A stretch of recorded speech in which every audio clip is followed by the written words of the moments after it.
कहानी की शुरुआत हारुकी को दिखाने से होती है, जो हॉस्पिटल में स्टिचेस कटवाने आया हुआ था। तभी उसकी नजर पास पड़ी डायरी पर पड़ती है, जिसे जब वो उठाकर खोलता है तो उसे पता चलता है कि ये साकुरा की डायरी है। उस डायरी का टाइटल था लिविंग विद द डेड, जिसमें साकुरा ने अपनी पैनक्रियाटिक डिजीज के बारे में लिखा था, जिससे वो जल्द ही मरने वाली थी। अभी वहाँ पर साकुरा आ जाती है और देखती है कि हारुकी ने सब पढ़ लिया है, पर हारुकी किसी से बात नहीं करता था, इसीलिए उसे इस बात से ज्यादा फर्क नहीं पड़ता और वो डायरी वापस देकर वहाँ से जाने लगता है। पर साकुरा उसे देखकर हल्की स्माइल करती है। अब अगले सीन में हम हारुकी को घर जाते हुए देखते हैं, जिसे रास्ते में साकुरा दिखती है, जिसे देखकर हारुकी अपना रास्ता बदल लेता है। पर साकुरा हंसती हुई उसके पीछे जाती है और उससे बात करने की कोशिश करती है और उससे अपनी बीमारी की बात को सीक्रेट रखने को बोलती है, जिस पर हारुकी कहता है कि वैसे भी मेरा कोई दोस्त नहीं है।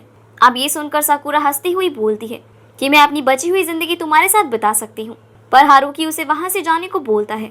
इसीलिए साकुरा हंसती हुई बाय बोलकर चली जाती है और उसके जाने के बाद हारुकी को लगता है कि साकुरा अब उससे कभी नहीं मिलेगी।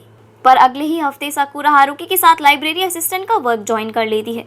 साकुरा उसे एक डायरी दिखाते हुए बताती है कि उसने इनमें उन चीजों की भी लिस्ट बनाई है जो मरने से पहले वो करना चाहती है। साथ ही वो हारुकी को उसके साथ चलने को बोलती है। पहले तो हारुकी काफी मना करता है, पर साकुरा उसे समझा लेती है। अब इसके बाद हम उन दोनों को एक रेस्टोरेंट में खाना खाते हुए देखते हैं। साकुरा उससे बोलती है कि तुम स्कूल में किसी से बात क्यों नहीं करते, जिस पर हारुकी बोलता है कि उसे लगता है कि उसकी फैमिली के अलावा सब उसे बोरिंग समझते हैं, इसीलिए किसी को भी उसमें दिलचस्पी नहीं है। तब साकुरा बोलती है कि उसे है, इसीलिए उसने उसे अपने साथ आने के लिए कहा। अब वो दोनों रेस्टोरेंट से निकलकर साथ जा रहे थे कि तभी साकुरा एक आदमी को एक ओल्ड लेडी को परेशान करते हुए देखती है। अब वो उस आदमी के पास जाकर उसे ओल्ड लेडी से माफी मांगने को बोलती है, पर वो आदमी उसका कॉलर पकड़ लेता है, जिस वजह से साकुरा उसे किक मार के हारुकी के साथ वहां से भागने लगती है। अब भागते हुए वो लोग एक कैफे में पहुंच जाते हैं, जहां साकुरा बातें करते हुए हारुकी का नंबर मांगती है, जिस पर वो मना कर देता है। तब वो उसे बोलती है कि बस उसके मरने तक ही वो उसका दोस्त बनकर रहे, और ये बात सुनकर हारुकी मान जाता है। अब जब हारुकी घर पहुंचता है तो उसे साकुरा का मैसेज मिलता है कि आज उसे बहुत मजा आया और आगे भी वो हारुकी के साथ रहने को बोलती है। अगले दिन स्कूल में सब लोग साकुरा और हारुकी के बारे में ही बातें कर रहे थे। जब साकुरा वहां पहुंचती है तो उसकी बेस्ट फ्रेंड कोयोको उसे बोलती है कि हारुकी उसके टाइप का लड़का नहीं है, पर साकुरा उसे बोलती है कि इससे उसको कोई फर्क नहीं पड़ता, वो दोनों बस दोस्त हैं। जिसके बाद लाइब्रेरी में जाकर साकुरा हारुकी को बोलती है कि आज भी वो कहीं जाना चाहती है, इसीलिए हारुकी उसके साथ कैफे में जाता है। तब बातों बातों में साकुरा हारुकी को बोलती है कि उसने कल ही अपने बॉयफ्रेंड से ब्रेकअप किया है क्योंकि वो बहुत जिद्दी है। अब वो उससे बातें कर ही रही थी कि तभी वहाँ कोयोको आ जाती है और साकुरा को हारुकी के साथ देखकर काफी गुस्सा हो जाती है और साकुरा को हारुकी से दूर रहने को बोलती है, जिसके बाद वो वहाँ से चली जाती है। इसके बाद हम उन दोनों को बीच पर देखते हैं, जहाँ साकुरा हारुकी को कहती है कि वैसे तो कोयोको बहुत बहादुर है, पर अगर उसने उसे अपनी बीमारी के बारे में बता दिया तो वो हर बार उसका चेहरा देखकर रोने लगेगी और उसके हिसाब से उसे कोयोको से भी दोस्ती कर लेनी चाहिए। ये सुनकर हारुकी कुछ नहीं बोलता, जिस पर साकुरा उसे बताती है कि अगर वो ये बात हर किसी को बता देगी तो सब उससे नॉर्मल बिहेव नहीं करेंगे, पर तुम मेरी सच्चाई जानते हुए भी मुझसे नॉर्मल बिहेव ही करते हो, इसीलिए मैं तुम्हें सब बता सकती हूँ और तुम्हारे साथ घूमना मुझे काफ़ी अच्छा लगता है। तब हारुकी उससे पूछता है कि क्या वो सच में मर जाएगी, जिस पर वो हंसती हुई हाँ बोलती है। अब वहाँ से हम उन दोनों को स्कूल में देखते हैं, जहाँ एक बच्चा हारुकी के पास आकर उसे च्युइंगम देते हुए उसे दोस्ती करने की कोशिश करता है, पर वो कुछ नहीं बोलता। अब उनके स्कूल की छुट्टियां पड़ जाती हैं, तो हारुकी और साकुरा अपने घर पर झूठ बोलकर साथ में आउट ऑफ टाउन जाते हैं। फिर वो दोनों बातें करते हुए ट्रेन से जाने लगते हैं, जहाँ साकुरा हारुकी से उसका फर्स्ट नेम पूछती है, पर वो बताने से मना कर देता है क्योंकि वो नहीं चाहता था कि साकुरा उसका नेम अपनी डायरी में लिखे और उसके मरने के बाद साकुरा के घर वाले उससे बात करने आए, पर बाद में वो उसे बता देता है। जिसके बाद हम उन दोनों को बहुत ज़्यादा मस्ती और शॉपिंग करते हुए देखते हैं। इन सब चीज़ों के बाद वो जाकर होटल में रुकते हैं, जिसके बाद साकुरा नहाने चली जाती है और हारुकी किताब पढ़ने लगता है। साकुरा आवाज़ लगाकर उसे फेस वॉश लाने को बोलती है, पर जैसे ही हारुकी उसका बैग खोलता है तो वो बहुत शॉक हो जाता है और वो जाकर फेस वॉश बाथरूम में रख देता है। अब जब साकुरा नहाकर बाहर आती है तो वो दोनों ट्रूथ एंड डेयर खेलते हैं, जिसमें हारने के बाद हारुकी ट्रूथ सेलेक्ट करता है। साकुरा उससे पूछती है कि क्या वो उसे क्यूट लगती है, जिस पर हारुकी हाँ बोलता है और ये सुनकर साकुरा बहुत शर्मा जाती है। जिसके बाद वो दोनों आगे खेलने लगते हैं, जहाँ वो दोनों एक दूसरे से काफ़ी सवाल पूछते हैं और हारुकी को साकुरा के बारे में बहुत जानने को मिलता है। साथ ही जब हारुकी उससे पूछता है कि उसका सबसे खुशी का पल कौन सा है, तो वो बताती है कि जब वो उससे मिली, पर साकुरा को हारुकी के सवाल काफी बोरिंग लगते हैं। इसीलिए अगली बार जीतने पर वो हारुकी को डेयर देती है कि वो उसे उठाकर बेड पर ले जाए। इसीलिए हारुकी को ऐसा करना पड़ता है। अब आगे खेलते हुए हारुकी ट्रुथ चुनता है, जिस पर साकुरा कुछ सोचकर उससे पूछती है कि अगर मैं बोलूं कि मुझे मरने से डर लगता है तो तुम क्या करोगे। अब ये सुनकर हारुकी को थोड़ी देर पहले का विजन आता है, जहां वो उसकी बैग में बहुत सारी मेडिसिन देखकर घबरा गया था। इसीलिए हारुकी डेयर चुन लेता है, जिस पर साकुरा उसे बिना किसी आर्ग्यूमेंट के उसके पास आकर सोने को बोलती है और हारुकी को उसकी बात माननी पड़ती है। अब रात में वो दोनों सो जाते हैं और अगले दिन साकुरा कोयोको को कॉल करके पूछती है कि उसने अपने घर में झूठ क्यों बोला कि वो उसके साथ आउट ऑफ टाउन जा रही है, जिस पर साकुरा उसे सॉरी बोलती है और कोयोको उससे बोलती है कि अगर हारुकी ने तुम्हें नुकसान पहुंचाया तो मैं उसे बहुत मारूंगी।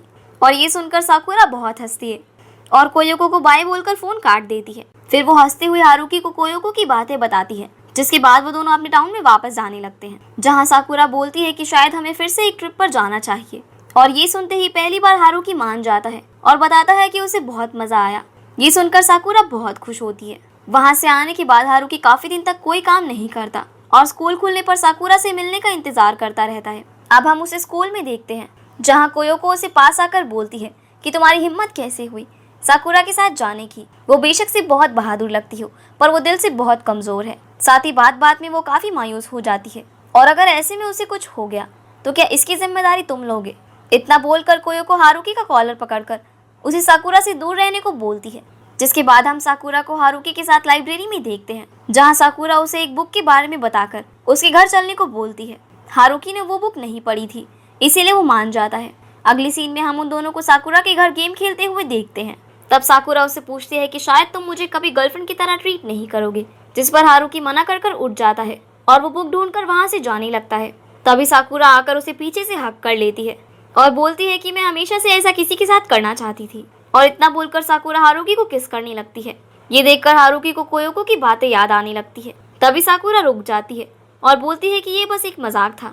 इसके बाद हारुकी उसे पकड़कर बेड में लिटा देता है और उसके हाथ पकड़ लेता है। पहले तो साकुरा उसे मना करती है, पर जब वो नहीं हटता तो साकुरा रोने लगती है। ये देखकर हारुकी घबरा जाता है और वहाँ से भागकर अपने घर जाने लगता है, जहाँ रास्ते में उसे ताकुरो मिलता है और उसे साकुरा के घर जाने की वजह से उल्टा सीधा बोलने लगता है।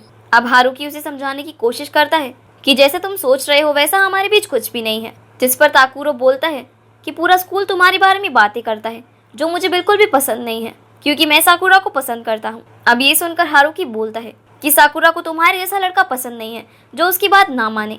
अब ये सुनकर ताकुरो को गुस्सा आता है और वो हारुकी को एक पंच मार देता है, जिससे उसकी नाक से खून निकलने लगता है। तभी वहाँ साकुरा हारुकी को ढूंढती हुई आ जाती है और वहाँ का माहौल देखकर वो अपने हैंकी से खून पूछने लगती है और गुस्से में ताकुरो को वहाँ से जाने को बोलती है। उसके जाने के बाद हारुकी बोलता है कि ये सब तुम्हारी वजह से हुआ है। ये सुनकर साकुरा रोती हुई हारुकी को बोलती है कि ये सब हमारी किस्मत है और हम दोनों किस्मत की वजह से मिले थे और प्लीज तुम मेरे साथ कुछ और टाइम मेरे दोस्त बनकर साथ रहो। जिस पर हारुकी को उसकी गलती का एहसास होता है और वो मान जाता है। इसके बाद साकुरा उसे अपने घर वापस ले जाकर कपड़े और वो बुक देती है और फिर हम उन दोनों की बहुत सारी फोटोज देखते हैं, जिसमें वो एंजॉय करते हुए वो काम करते हैं जो साकुरा मरने से पहले करना चाहती थी। तभी अचानक से साकुरा की तबीयत खराब हो जाती है, जिस वजह से उसे हॉस्पिटल में एडमिट करना पड़ता है। अब जब हारुकी साकुरा से मिलने पहुंचता है तो वो डांस कर रही थी और हारुकी को देखते ही वो शर्माकर बेड में छुप जाती है। जिसके बाद साकुरा उसे कोयोको को भी दोस्त बनाने को बोलती है और इसके बाद वो दोनों ट्रूथ एंड डेयर खेलते हैं, जिसमें हारुकी जीतकर साकुरा की जिंदगी के मायने पूछता है। अब साकुरा कुछ सोचकर बताती है कि जिंदगी के मायने तभी है जब हमारे कुछ दोस्त हो जिनसे हम अपना सुख दुख बांट सके, और बिना किसी से बात करे हमारी जिंदगी कोई मायने नहीं रखती। तभी बाहर कोयोको आकर उनकी बातें सुनने लगती है। वहीं अंदर हारुकी बोलता है कि तुम मुझे हर बार खुलकर जीना सिखाती हो और इसके लिए तुम्हारा शुक्रिया। और ये सुनकर साकुरा हारुकी को गले लगा लेती है। तभी कोयोको गुस्से में गेट खोल देती है। अब उसे देखते ही साकुरा हारुकी को गले लगाकर बाय बोलने लगती है, इसीलिए हारुकी वहाँ से चला जाता है। अब उसी रात साकुरा अपनी मॉम को उसके मरने के बाद एक काम करने को बोलती है, जिसके बाद हम हारुकी को देखते हैं जो फिर से बुक पढ़ रहा था।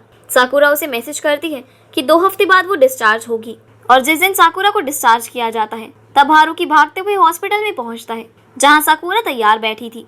और वहां से बाहर निकलने पर उसे साकुरा से पता चलता है कि उसने फेस्टिवल देखने के लिए झूठ बोला और उसे अभी डिस्चार्ज नहीं किया जा रहा। इसके बाद वो दोनों एक पहाड़ी पर जाते हैं, जहाँ बातों बातों में हारुकी साकुरा का हाथ पकड़कर उसे अपनी फीलिंग्स शेयर करता है कि वो चाहता है कि साकुरा ना मरे। अब ये सुनकर साकुरा को काफी अच्छा लगता है और वो बताती है कि वो अभी नहीं मर रही है। तभी फायरवर्क्स चालू हो जाते हैं और दोनों बहुत खुशी से उन्हें देखते हुए गले लग जाते हैं।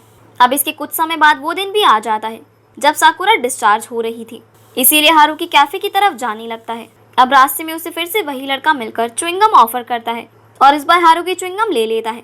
कैफे पहुंचकर हारुकी साकुरा को मैसेज करता है, जिस पर साकुरा रिप्लाई करती है कि वो जल्दी आ रही है। पर सुबह से रात हो जाती है और साकुरा कैफे नहीं पहुंचती, इसीलिए हारुकी घर चले जाता है और खाना खाते हुए साकुरा के मैसेज का वेट करने लगता है। तभी उसकी नज़र टीवी पर जाती है, जहां न्यूज़ आ रही थी कि आज साकुरा नाम की एक लड़की को एक दुकान के पास स्टॉप करके किसी ने मार दिया। ये सुनते ही हारुकी के पैरों तले जमीन खिसक जाती है और वो बिना कुछ बोले ऊपर जाने लगता है। वो साकुरा की डेथ की वजह से काफी दुखी था, इसीलिए वो 10 दिन तक अपनी रूम से बाहर नहीं निकलता, साथ ही साकुरा की फ्यूनरल में भी नहीं जाता। पर 10वें दिन वो वहां जाने का डिसाइड करता है और वहां जाकर वो साकुरा की फोटो देखने के बाद उसकी मॉम से बोलता है कि मुझे पहले से ही साकुरा की बीमारी के बारे में पता था, साथ ही मुझे उसकी लिविंग विद द डेड नाम की डायरी चाहिए। ये सुनकर उसकी मॉम उसे डायरी देकर रोती हुई बताती है कि साकुरा ने मुझे बोला था कि मेरे मरने के बाद ये डायरी आपको किसी ऐसे इंसान को देनी होगी जिसे मेरी बीमारी के बारे में पता हो, साथ ही उसे living with the dead title के बारे में भी पता हो। अब जब हारुकी उसकी डायरी को खोलता है तो उसमें साकुरा ने हारुकी के साथ बिताए हुए काफी पलों के बारे में लिखा था, साथ ही ये भी कि उसे उसकी कंपनी बहुत अच्छी लगती है। और आखिरी पेज पर उसने लिखा था कि वो कल डिस्चार्ज होकर बहुत ज्यादा मजे करेगी। और ये पढ़ने के बाद हारुकी को काफी बुरा लगता है। तभी साकुरा की मॉम उसे बोलती है कि उसने तुम्हारे डायरी में और भी कुछ लिखा है, और ढूंढने पर हारुकी को वो पेज मिल जाता है जिसमें साकुरा ने लिखा था कि वैसे तो मैंने इस डायरी में बहुत लोगों के बारे में चीजें लिखी हैं, पर अब ये तुम्हारी मर्जी है कि तुम उन्हें ये डायरी दिखाओ या फिर नहीं। और सच बताऊं तो मैं तुम्हें बहुत पहले से ही पसंद करती थी और तुम्हारे साथ रहकर मैं तुम्हें प्यार करने लगी थी, पर मैं हर बार किसी तरह अपने आप को रोक लेती थी क्योंकि हमारा रिश्ता दोस्ती और प्यार से काफी बढ़कर था। साथ ही मैं हर वक्त तुमसे तुम्हारी जिंदगी का पहलू बनने के बारे में पूछना चाहती थी। ये सब पढ़कर हारुकी बहुत जोर से रोने लगता है और अगले दिन हम उसे कैफे में देखते हैं जहाँ उसने कोयोको को बुलाया था। जब वो आती है तो हारुकी उसे साकुरा की बीमारी के बारे में बताता है, पर कोयोको को वो झूठ लगता है, इसीलिए वो हारुकी को थप्पड़ मार देती है। पर बाद में जब हारुकी उसे साकुरा की डायरी दिखाता है तो उसे पढ़कर कोयोको बहुत जोर जोर से रोने लगती है और गुस्से में ये बोलकर वहां से चली जाती है कि तुम्हें मुझे ये सब पहले बताना चाहिए था।